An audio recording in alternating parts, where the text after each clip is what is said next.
Om Swastiastu. Halo pemirsa Bali TV, apa kabar Anda? Senang sekali kembali saya Ayu Susanti dapat menjumpai Anda dalam program acara Mahadewi, Pesona Perempuan Indonesia.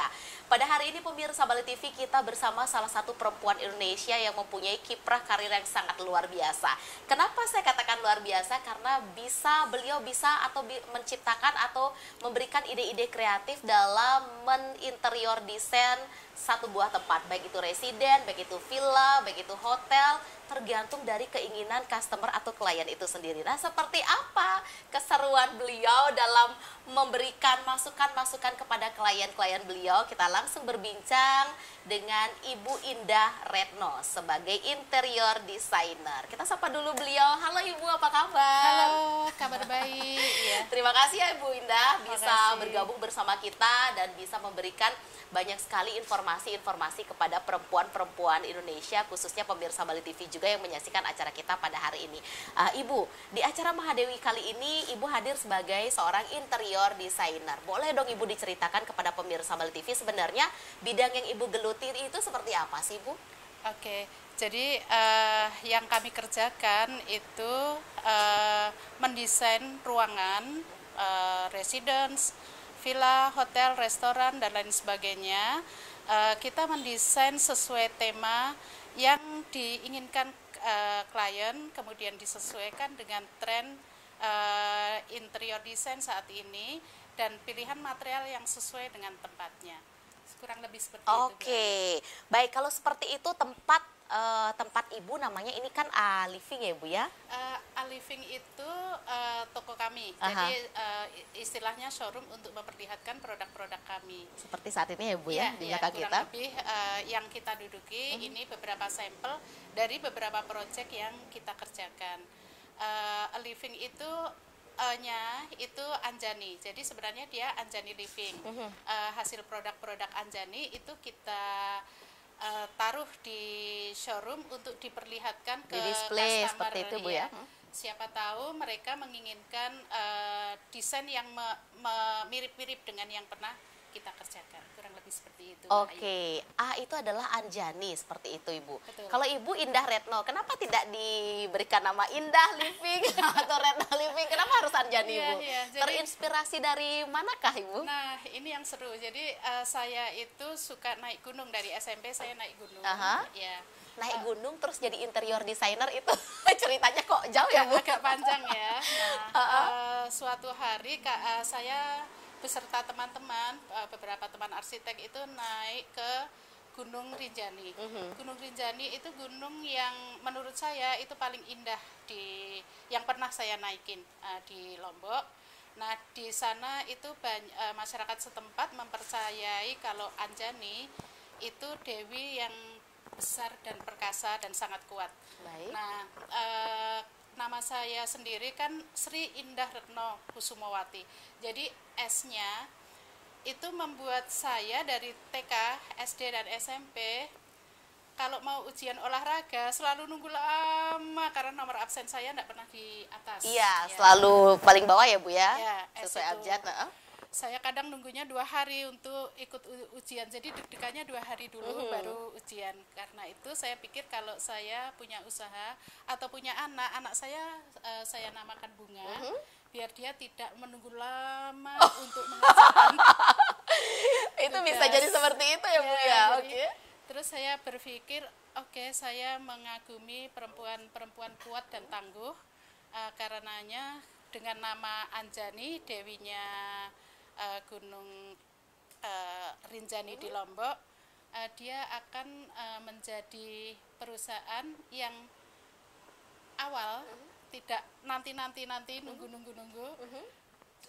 Dengan abjad A dia akan terlihat di depan, dia akan menjadi perusahaan yang di depan, ya, dengan nama A, dan Anjani karakter Dewi yang sangat kuat dan tangguh. Oke, berarti bisa Kurang diambil lebih seperti kesimpulan itu. A itu adalah kuat dan tangguh, filosofi dari Anjani, dan juga kalau diambil dari abjadnya Anjani diharapkan menjadi sebuah perusahaan yang bisa selalu terdepan di antara pilihan-pilihan lainnya ya Ibu ya. Betul, Wow, keren sekali.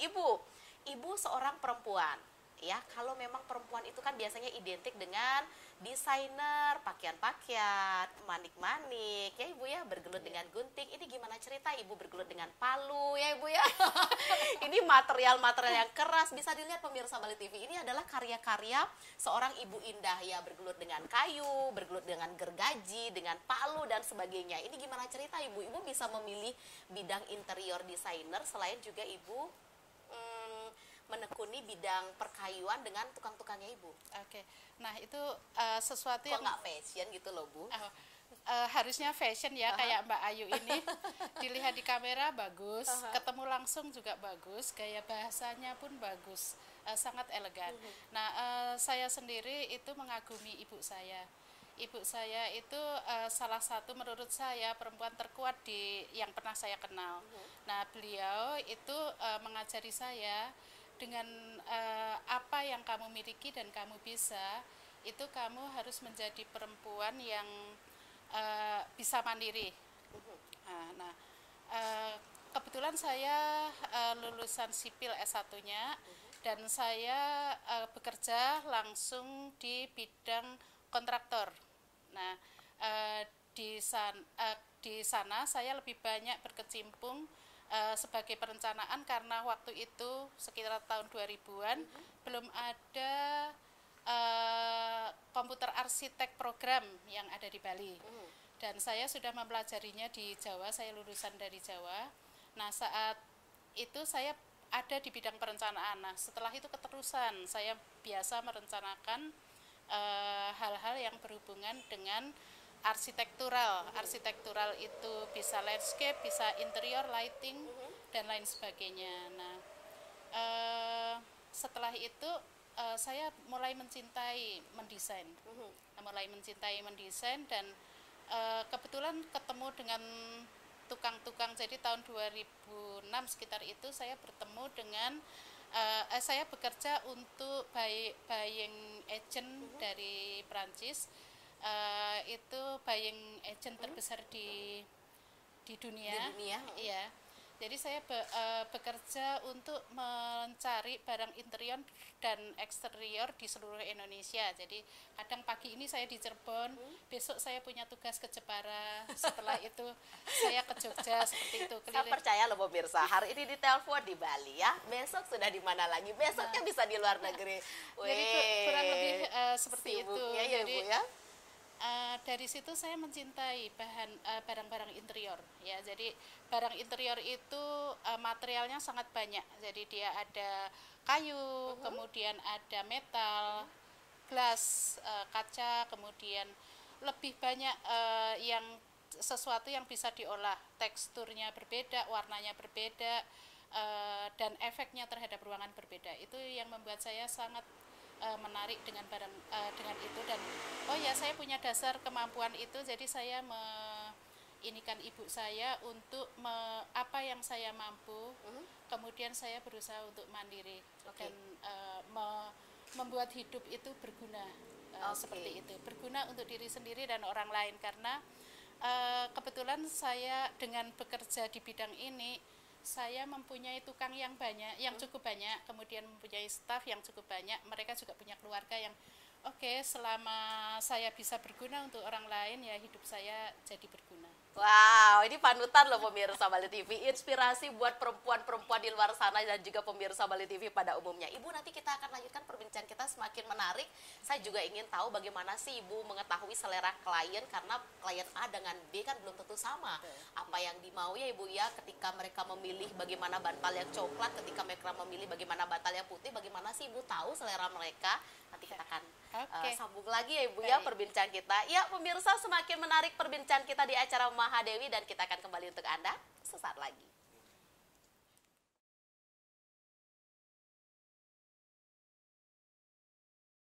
Ya pemirsa Bali TV, kita masih di program acara Mahadewi Pesona Perempuan Indonesia. Masih bersama Ibu Indah Retno selaku interior designer. Kita sambung perbincangan lagi dengan Bu Retno ya, atau Ibu Indah pemirsa Bali TV. Karena tadi kita sudah mengetahui cukup banyak bagaimana filosofi memilih nama Alifik itu sendiri, dan apa sih profesi yang Ibu Indah ini geluti selama ini. Dan Ibu, saya penasaran Ibu, bagaimana sih cara Ibu mengetahui keinginan dari klien itu sendiri. Karena ibu ini kan desain interior atau interior designer untuk villa, untuk residen, untuk hotel, dan barang-barang ibu dipasarkan nggak main-main ya ibu ya. Hotel-hotel ternama khususnya di Bali juga memakai jasa ibu untuk melakukannya. Keinginan klien kan beda-beda nih Bu. Betul. Keinginan saya dengan keinginan ibu belum tentu sama. Saya suka Sekarang coklat, sudah tahu. ibu saya suka putih. Oh, dari ngobrol aja kayaknya udah tahu nih selera saya seperti apa pemirsa Bali TV. Gimana sih cara ibu tahu selera klien Bu? Ya, awalnya saya berpikir kalau interior itu akan bagus kalau kita mengikuti teorinya. Nah, teori yang kita dapatkan dari referensi buku dan lain sebagainya itu tentang bentuknya. Bentuk yang tren di tahun 2023 apa? Di tahun 2024 apa? Warna tren apa? Awalnya seperti itu. Jadi tidak ada yang salah dengan teori yang kita dapatkan di kampus. Nah, di kenyataannya saya setelah sekian lama bergerak di bidang ini, saya tahu bahwa interior itu tidak hanya sekedar bentuk dan fungsinya. Ya, jadi kalau saya fokus ke fungsi ruang, karena orang mengisi rumahnya dengan interior, itu artinya dia ingin fungsinya tepat. Seperti itu Ibu. Jadi setelah itu saya mencoba menjadi spons saat bertemu dengan orang itu menyerap. Saya tidak perlu tahu bahwa beliau pemarah atau ini. Saya hanya tahu, oh beliau suka tren yang seperti ini. Kita garis bawahi dulu. Seumpama orang menyukai yang modern minimalis, kita tidak usah membuka pembicaraan tentang sesuatu yang etnik atau klasik, karena pasti tidak akan masuk ke seleranya, dan kita tidak bisa menggali lebih dalam tentang apa yang disukai. Jadi saat kita berbincang sekitar 30 menit saja, kita sudah tahu bahwa klien ini menyukai tipe apa dulu. Tipe apa, ya. Okay. Kemudian apakah kita kalau mengerjakan di public space seperti hotel, restoran, itu akan sangat mudah karena kita ikutin saja teorinya, kemudian konsep warnanya, konsep ruangnya, kemudian ambience di sekitarnya. Seumpama kita bikin ubud, kita pilih warna tertentu, tekstur tertentu, material tertentu. Atau di Nusa Dua itu akan sangat berbeda. Saat kita memakai material tertentu di tempat yang tertentu, itu kadang bisa salah. Seumpama kita memakai material HPL di ubud, itu sudah tidak masuk. Ya, itu akan aneh dulu. Jadi seperti orang berkostum salah. Seperti itu. Jadi saat kita bertemu dengan yang sulit sebenarnya untuk pasangan suami istri yang dua-duanya itu dominan. Kita harus lebih detail lagi mengetahui sang suami sedang di kamar, suka membaca di kamar. Itu akan berbeda dengan sang suami yang menyukai memasak. Nah, jadi ada klien kita yang suaminya itu orang asing, orang tingginya sekitar 2 meter, dan istrinya itu orang lokal yang tingginya sesaya mungkin orang pendek 150 cm. Jadi kita harus hati-hati dengan itu. Jangan sampai saat membuatkan wardrobe-nya itu sang suami gampang agak bungkuk ngambilnya, sang istri harus loncat. Oke, di sana harus dipikirkan ya Bu ya harus ternyata. Dipikirkan meskipun di teorinya ada antara 175 dan 180 cm dari lantai untuk ketinggian hanger. Itu standar, tapi kita tahu bahwa yang paling efektif itu 173 cm. Nah, itu kita pelajari baik-baik biar tidak terjadi hal-hal seperti itu. Kalau suaminya dengan tinggi 2 meter kemudian dia harus memasak, kita bikinkan top table-nya itu setinggi 90 cm. Nah, kenyamanan seperti ini yang kita tekankan dalam desain-desain kita. Jadi tidak ada orang dining di ketinggian meja 75 cm. Karena saat dining 75 cm, orang cenderung agak santai atau agak bungkuk. Itu aktivitas makannya di restoran itu tidak nyaman. Jadi kita kalau untuk fine dining kita bikinkan tinggi meja itu 78 cm, dengan dudukan kursi itu 75 cm. Nah, kurang lebih hal-hal yang kecil-kecil seperti itu, detail itu kita pikirkan di awal. Seperti yang belum lama ini, istri dengan tinggi 150 cm menggunakan wastafel. Nah, suaminya benar-benar harus membungkuk meskipun istrinya nyaman dengan ketinggian 80 cm. Oke. Nah, hal-hal kecil seperti ini mungkin teorinya ada, tapi belum tentu tepat gitu. Nah, kita fokus dengan menempatkan teori dengan praktek lapangan selama ini, ternyata yang paling tepat seperti ini, kurang lebih seperti itu. Itu yang membuat desain kami terasa nyaman dan berbeda. Oke, berarti pada saat ketemu dengan klien, Ibu ngobrol dulu dengan kliennya, mereka seleranya seperti apa, maunya seperti apa, baru Ibu bisa menentukan seperti apa yang Ibu bisa berikan kepada mereka. Betul, iya. Kalau spek kerjanya dari desain itu yang kita kerjakan dari sana. Jadi Mbak Ayu, kita ngobrol sebentar aja. Nanti saya akan mencari tahu Mbak suka warna apa. Nah, seumpama Mbak tidak suka warna hijau, saya tidak akan memberikan warna hijau untuk Mbak. Meskipun mungkin warna hijau itu sangat cocok untuk ditaruh di Ubud. Saya juga punya klien di Bali Handara di Bedugul. Beliau itu menyukai warna-warna sekarang, jadi hijau kebiruan. Biru itu kurang tepat untuk di sana. Untuk di Bali Handara di Bedugul.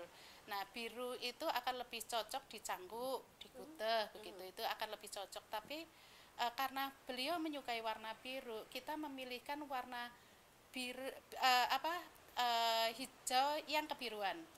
Ya, jadi semacam warna Tosca dengan gradasinya. Seperti itu. Oh, begitu.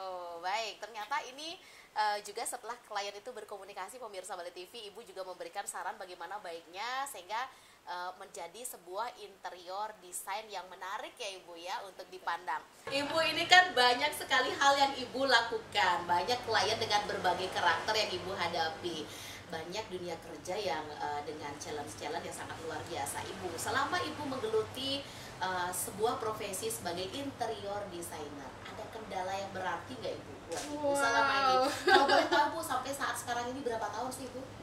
Kalau kalau Anjani sendiri itu 13 tahun. 13 tahun. Iya, Oke. Dari 13 tahun lah kita anggap Ibu.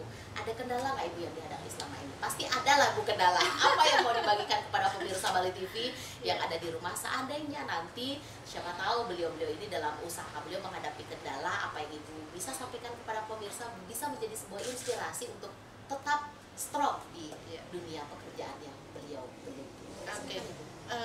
Pemirsa, jadi tidak ada usaha yang tanpa kendala dan masalah. Kalau dibilang Anjani usianya baru 13 tahun, tapi masalah yang kami hadapi mungkin sudah beribu sudah beribu-ribu masalah yang kami hadapi. Jadi kadang masalah itu bisa intern dari tukang, kemudian bisa dari staff, kemudian masalah intern sendiri banyak. Yang lebih banyak lagi itu masalah dari luar. Klien nakal banyak ya. Ya, klien nakal. Apalagi waktu pandemi kemarin itu dari ratusan juta yang ada di klien itu mereka akan mencicil seenaknya. Jadi ada yang per bulan 5 juta, kadang kalau ingat 10 juta 3 bulan sekali. Jadi tidak ada waktu pandemi itu, karena bidang usaha kami seperti ini yang berhubungan langsung dengan pariwisata, hampir tidak ada klien yang membayar piutangnya dengan benar. Ya, jadi saat itu kami benar-benar survive karena semua uang itu ada, tagihan itu tidak berjalan dengan semestinya.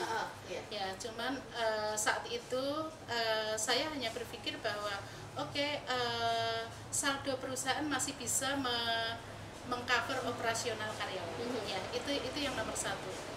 Kemudian karena sebelum pandemi kami punya beberapa kontrak yang harus diselesaikan saat pandemi, tukang-tukang masih bekerja. Ya, jadi kita bertahan selama 2 tahun dengan kondisi itu. Tahun ketiga itu baru setelah ada vaksin itu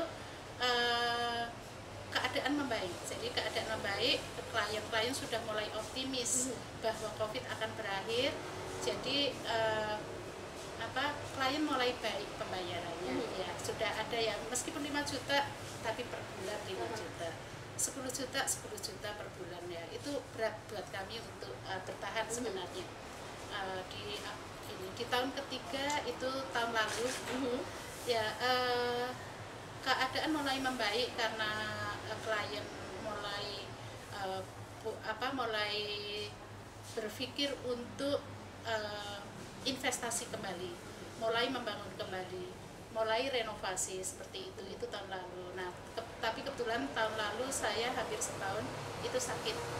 Nah, itu pelajaran yang baik yang saya terima bahwa sekuat-kuatnya kita, sebagus-bagusnya kita menjaga kesehatan dan kebugaran, karena saya rutin untuk melakukan olahraga dan saya juga selama sebulan itu ada ambil waktu 1 minggu untuk catering makanan sehat.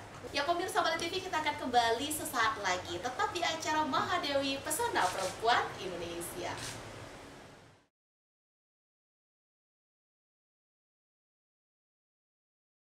Ya pemirsa Bali TV, masih di acara Mahadewi Pesona Perempuan Indonesia. Masih bersama Ibu Indah Retno dari Anjani Living sebagai interior designer. Nah pemirsa Bali TV, kita mau tahu juga di segmen kali ini bagaimana sih suka duka Ibu selama menjalani profesi Ibu. Sudah lebih dari 13 tahun ya Ibu ya, karena resminya Living sendiri kan 13 tahun. Tapi di luar itu kan Ibu sudah menggeluti sebelumnya untuk interior designer. Ibu cerita dong dikit Ibu, suka duka Ibu selama ini seperti apa sih Ibu? Silakan Ibu. Ya, sukanya pasti setelah proyek selesai tidak ada komplain. Kami beberapa kali sempat dikirimin bunga oleh klien yang puas dengan ucapan terima kasih. Ya, ucapan terima kasih. Beberapa orang juga review di Google, di media sosial ya. Ya, jadi yang menyukainya ada beberapa klien itu ada yang memakai kami kembali. Jadi dia mencoba dengan orang lain dan mungkin kembali lagi ke kami karena itu sangat menyenangkan dan membanggakan buat kami semua tim dari Anjani. Nah, yang dukanya tidak kalah banyaknya. Dukanya tidak kalah banyaknya. Sudah disebutkan sedikit ya Bu ya. Sukanya udah banyak sekali sehingga kami sampai sekarang masih menggeluti bidang ini karena banyak hal yang menyenangkan, ketemu dengan klien baru, kemudian memahami mereka secara interior itu seperti apa. Karena kalau kita membeli barang jadi dimanapun itu, saat kita masukkan dan kita match dengan rumah kita belum tentu sama, cocok dan nyaman. Jadi saya sendiri punya kakak, dia ada di Jakarta. Dia membeli barang bagus-bagus barangnya, jadi barangnya bagus-bagus sekali, tapi dia tidak terasa nyaman saat dipadu-padankan. Jadi karena beberapa standar interior itu tidak semua orang memahaminya. Jadi seperti kursi yang kita duduki, ini kursi living, sehingga Ibu yang mendesain sendiri ya, langsung. semua barang yang di sini kebetulan saya yang desain semua. Jadi kursi living itu punya dudukan yang standar. Dengan kursi living, kalau yang di sebelahnya itu daybed, dia lebih panjang, jadi saat orang duduk dia bisa sambil bersandar seperti itu. Baik. Keempuan sofanya, foamnya itu juga berbeda-beda sesuai fungsinya. Nah, balik lagi ke kendala, ya banyak hal orang yang kok kurang empuk, oke kok kurang tebal dan lain sebagainya, padahal kita sudah berikan 3D dan gambar kerjanya. Nah, beberapa klien yang nakal itu kadang mereka susah saat nagih. Ya, jadi saat barang sudah diinstal untuk mencari pelunasannya itu sulit, itu salah satu dukanya.